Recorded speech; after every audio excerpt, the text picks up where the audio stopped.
Le travail ne sera plus du tout au centre de l'existence, la notion d'effort a disparu.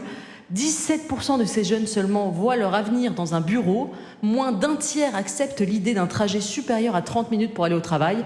Ils privilégieront à tout prix leur santé mentale. Santé mentale. Cette phrase complètement lunaire a été prononcée par Eugénie Bastier dans une chronique récente sur Europe 1 intitulée « Génération Baby Glander ». Pour comprendre comment on peut en arriver à sortir un truc pareil, on va revenir au début de la chronique dans laquelle, vous l'aurez compris, elle déplore le manque de ferveur au travail de la jeune génération. Et vous allez voir, c'est gratiné. Oui, certains les appellent les baby glanders. Ce sont ces jeunes salariés qui se mettent en arrêt maladie à la moindre contrariété. Ils se vexent pour la moindre remarque, ils commencent à ranger leur bureau à 17h50, sont partis à 18h01, saisissent les RH si vous leur envoyez un mail après 20h30, ils prennent leur congé sans considération pour l'intérêt de leur entreprise, partent en vacances et ne reviennent jamais, sont injoignables les week-ends. C'est pas une chronique humoristique, on est bien d'accord. C'est un billet sérieux. Non, parce que j'avais un doute quand même. Dans les commentaires, des gens s'indignent à juste titre de ces remarques complètement débiles. Injoignable les week-ends, encore heureux. Enfin une génération qui sait poser des limites. Bah oui, comme quelqu'un d'autre en fait la remarque, ça s'appelle le droit du travail, et quand exception il y a, ça s'appelle une astreinte.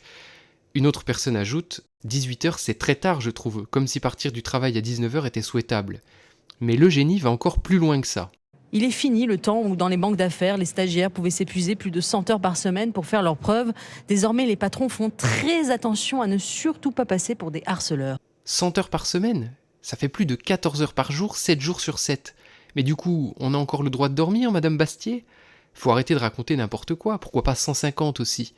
Quand on travaille à son compte, je peux comprendre qu'on ne compte pas ses heures, mais faire du zèle à ce point pour une entreprise qui aura vite fait de vous remplacer, de vous oublier, une fois que vous êtes parti en retraite, je vois pas l'intérêt. Et on pourrait penser qu'on a touché le fond de la chronique, mais non. Figurez-vous que le pire est à venir. Ah ça, je te le fais pas dire.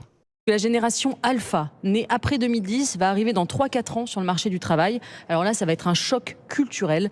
Selon une étude publiée par Le Point cette semaine, pour cette génération qui non seulement a été élevée avec les réseaux sociaux, mais aussi avec l'emploi quotidien de l'intelligence artificielle, le travail ne sera plus du tout au centre de l'existence, la notion d'effort a disparu. 17% de ces jeunes seulement voient leur avenir dans un bureau. Moins d'un tiers acceptent l'idée d'un trajet supérieur à 30 minutes pour aller au travail. Ils privilégieront à tout prix leur santé mentale. Je sais pas vous, mais moi j'arrive pas à comprendre comment on peut dire un truc pareil. Qu'est-ce qu'on doit comprendre en fait ? Que faire passer sa santé mentale au second plan serait un atout ? Les gens qui se fichent de leur santé mentale sont plus performants au travail, c'est ça ? Lors d'un entretien d'embauche, si on nous demande si la santé mentale est un sujet important pour nous, on est censé répondre non ? Je vois pas bien où elle veut en venir en réalité. Alors vous allez me dire, elle ne fait que reprendre ce qui est écrit dans l'article du Point. Et effectivement, si on va voir le passage en question dans l'article, c'est pas loin d'être aussi stupide. Eux, ils écrivent que pour la Gen Z, la santé mentale est une condition de survie. Bah oui, c'est juste parfaitement logique en fait. C'est dans le cas contraire qu'on devrait s'en étonner, voire s'en indigner. Dans sa chronique, elle aurait pu ne pas reprendre cette phrase, et on aurait encore pu lui trouver des excuses si elle avait sorti cette phrase dans un débat. Mais là, elle est en train de lire son texte, donc ça a bien été pensé et écrit comme ça. Par rapport à tout ce qu'elle a dit, si on applique à la lettre le modèle qu'elle décrit dans sa chronique, ça donne quoi en fait ? On part du principe que vous commencez de travailler à 8 heures. Vous faites une pause à midi pour manger, et comme vous êtes quelqu'un de bien qui n'a pas cherché un emploi à moins de 30 minutes de chez vous, vous n'avez pas le temps de rentrer entre midi et 2, donc vous mangez sur place. Vous reprenez le travail à 13 heures et finissez votre journée à 18. Si on fait un rapide calcul, ça fait 4 heures le matin et 5 heures l'après-midi, donc des journées de 9 heures. Si on compte 5 jours de travail par semaine du lundi au vendredi, ça fait 45 heures par semaine. Et même si on compte une pause de 2 heures entre midi et 2, ça en fait toujours 40. Mais c'est pas fini, parce que vous partez du travail à 18h en ayant fait le crime de ranger votre bureau 10 minutes avant, et comme vous avez plus de 30 minutes de trajet, vous n'êtes pas rentré chez vous avant 18h30 voire 19h, soyons généreux. Si vous voulez avoir au moins 7 ou 8 heures de sommeil avant que votre réveil ne sonne à 6 heures, il faut aller vous coucher entre 22 et 23 heures, ce qui vous laisse entre 3 et 4 heures chez vous entre le moment où vous rentrez et celui où vous allez dormir, ce qui laisse peu de temps pour faire vos courses, préparer le repas, faire votre ménage, manger, prendre une douche, sans compter que si vous avez des enfants, il faut aussi trouver du temps pour vous occuper d'eux, faire les devoirs, avant de les mettre au lit à 21h dernier carat, ce qui fait que vous les aurez à peine vus 2 heures après les avoir récupérés. Et tout ça, c'est si vous n'avez pas reçu un mail tardif de votre boss qui vous demande de terminer un truc, puisque n'oubliez pas que vous devez rester joignable les soirs et les week-ends, parce que les heures sub gratuites, vous aimez ça. Après, c'est peut-être un rythme qui est tenable pour quelqu'un qui passe son temps à cirer les bancs de la radio et des plateaux télé. Je vise personne, bien entendu.